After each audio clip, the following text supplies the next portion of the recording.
Sunday papers to get through first of all, with the former head of press at number 10 Downing Street and founder of Trafalgar Strategy, Giles Kenningham. Morning. Giles, Andrew all over the front pages, as you'd imagine. 3 separate stories to dig into. What the King Knew dossier, which is on the front page of the Mail on Sunday, suggesting that the King was warned back in 2019 that his brother was spiralling out of control. Gordon Brown, whose presence in this story has been fascinating to watch. He's been questioning the use of RAF jets by Andrew to get to Epstein events. And we've got Met officers, so taxpayer-funded bodyguards to royalty.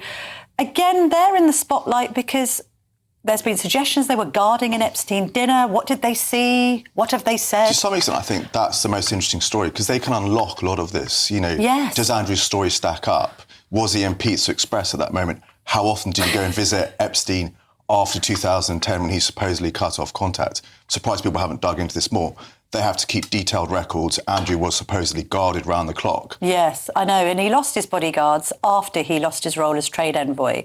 But you make a good point. I think we're now into the realms of who saw what, knew what, who reacted, who didn't. I mean, the whistleblower who reveals that the King was informed and also that there were concerns raised about a very early trip he did as trade envoy involving Saudi Arabians, and apparently he disrespected a number of people there, and there's a whole diplomatic incident. Yeah, it almost feels like this was an open secret which no one wanted to confront. And I suppose for Buckingham Palace, what you're seeing is the King being inserted into this story a lot more. So far, I think they've been relatively agile, fleet of foot, but for an institution which only likes to make very sort of, I suppose, few strategic interventions, now they're going to have to be a lot more agile as time goes on. With your comms hat on, do you think Buckingham Palace have coped with it quite well? So far, yes, but I think they're going to have to get involved a lot more in this story, a lot more than it will feel comfortable for them. On that note, I'm just going to do a right of reply from Buckingham Palace. A source said that given the ongoing police investigation into Andrew, it would not be possible to give any comment on the whistleblower's email, adding that any relevant material in the possession of the Mail on Sunday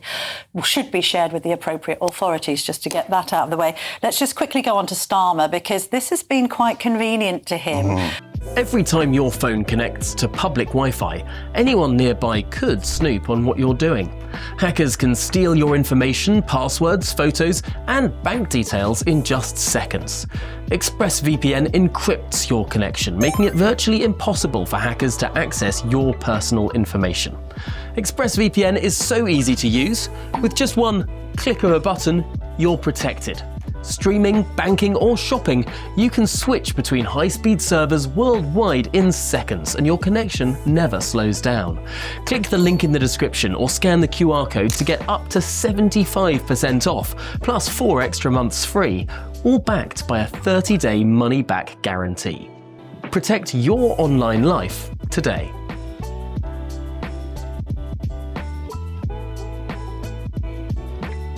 It was only the beginning of last week where he was in complete jeopardy and might lose his job, frankly. And then that's been sidelined by Andrew's arrest and the extraordinary photograph, which we'll get on to speaking to Robert Hardman about. It's like a photograph of the century, I think.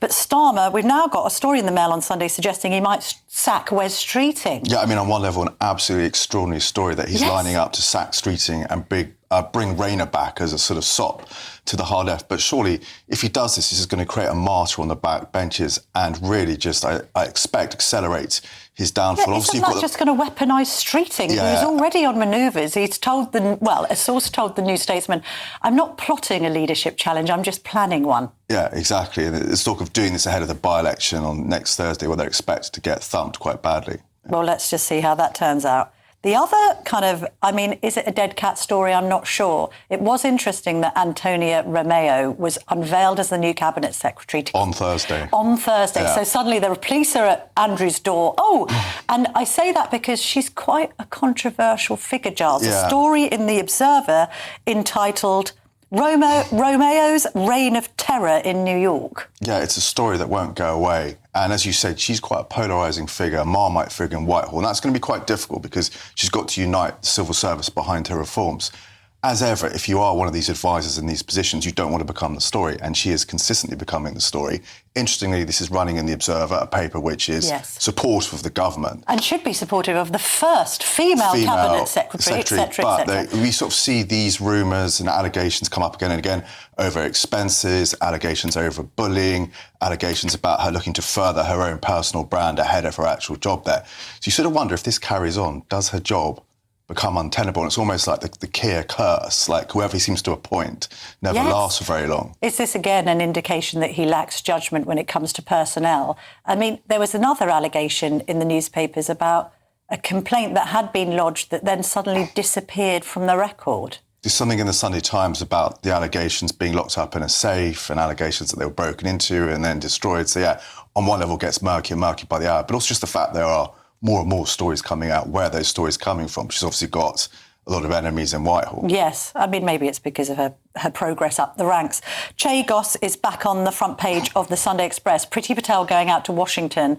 She follows in the footsteps of Ian Duncan Smith, who appears to have applied pressure to Republicans, which may or may not have resulted in Donald Trump once again about turning on this issue. If David Lammy says, if Trump doesn't support the deal, it's dead, then the deal is dead, Giles. Oh, and meanwhile, we've had Nigel Farage try and get on the Chagos Islands, but been blocked from taking aid. I love the idea of Farage on a foreign aid mission, by the way. But it's interesting, isn't it? Because you sort of the one place where Keir Starmer seemed to be more sure-footed has been on the international arena, but now you've got this story which is gaining huge international significance, obviously seen as a huge strategic sort of outpost, important in relation to China and Iran if they're going to make strikes on it. Yes. And yes, it doesn't seem like it's going away. It's totally at odds with its human rights credentials. You know, I believe in the self-determination and preservation of all peoples except Chagossans.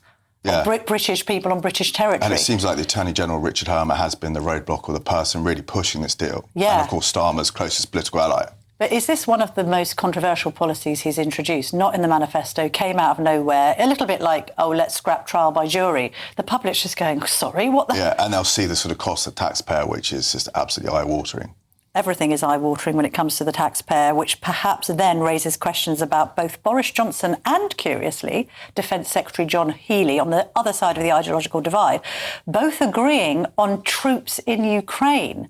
Is there public support for that, Giles, at this stage, with people still facing high inflation and a cost of living crisis? Yes, interesting intervention by Boris, who doesn't make that many political interventions despite having a weekly column in the Daily Mail. He's come out and said this.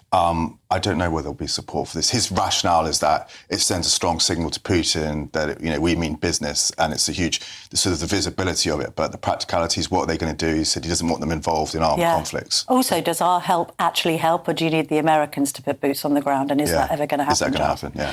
You can support free speech and help keep fearless journalism alive in Britain by becoming a GB News member. Enjoy less ads, premium your say, and participate in members-only polls. Plus, get a direct line to our newsroom with behind-the-scenes access and opportunities to meet our top stars, like yours truly. Get closer to the news, the debate, and the people behind it. Become a GB News member today by going to gbnews.com/support.